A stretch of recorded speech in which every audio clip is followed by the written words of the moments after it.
131ാമത് മാരാമൺ കൺവെൻഷൻ്റെ ഇന്നത്തെ ഉച്ചതിരിഞ്ഞത്തെ യോഗത്തിൽ ഇന്ന് കുടുംബവേദിയുടെ അധ്യക്ഷനായിരുന്നത് അടൂർ ഭദ്രാസനത്തിൻ്റെ അധിപനായിരിക്കുന്ന മാത്യൂസ് മാർ സെറാഫീം എപ്പിസ്കോപ്പ തിരുമനസ്സുകൊണ്ടാണ്.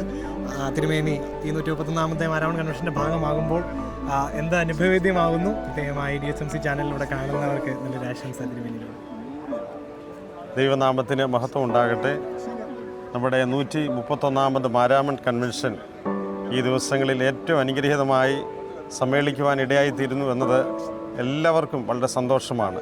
ജാതിമത ഭേദമന്യേ എല്ലാവരും ഇവിടെ കടന്നു വന്ന് ഈ ആത്മീയ അന്തരീക്ഷത്തിൽ, ഈ മാരാമൺ മണൽപ്പുറത്തെ വിശാലതയിൽ, ഈ തുറന്ന പന്തലിൽ എല്ലാവർക്കും സംഗമിക്കുന്നതിന് വേണ്ടതായിട്ടുള്ള ഒരു നല്ല അവസരം സൃഷ്ടിക്കപ്പെടുന്നു.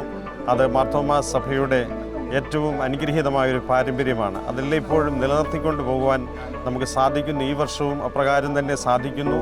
അത് ഏറ്റവും സന്തോഷകരമായിട്ടുള്ള വസ്തുതയാണ്. മാറുന്ന ലോകത്തിൽ, മാറുന്ന മൂല്യങ്ങളുടെ ഇടയിൽ മാറ്റമില്ലാത്തവനായിട്ടുള്ള ദൈവത്തിൻ്റെയും ദൈവരാജ്യത്തിൻ്റെയും മൂല്യങ്ങൾ ഉയർത്തിപ്പിടിക്കുന്ന ഈ മാരാമൺ കൺവെൻഷൻ്റെ സന്ദേശം ഏറ്റവും അനുഗ്രഹമായി ലോകത്തിലെങ്ങും എത്തിക്കുവാൻ തക്കവണ്ണം ദൈവം സഭയിലൂടെ ചെയ്യുന്നതായിട്ടുള്ള എല്ലാ ക്രമങ്ങളെയും എല്ലാ ശുശ്രൂഷകളെയും ദൈവം വാഴ്ത്തി അനുഗ്രഹിക്കട്ടെ. എല്ലാവിധമായിട്ടുള്ള ആശംസകളും സഭാമക്കൾക്കും മറ്റെല്ലാവർക്കും ആശംസിച്ചുകൊണ്ട് എൻ്റെ വാക്കുകളെ ചുരുക്കും. ദൈവം നമ്മെ അനുഗ്രഹിക്കുമാറാകട്ടെ.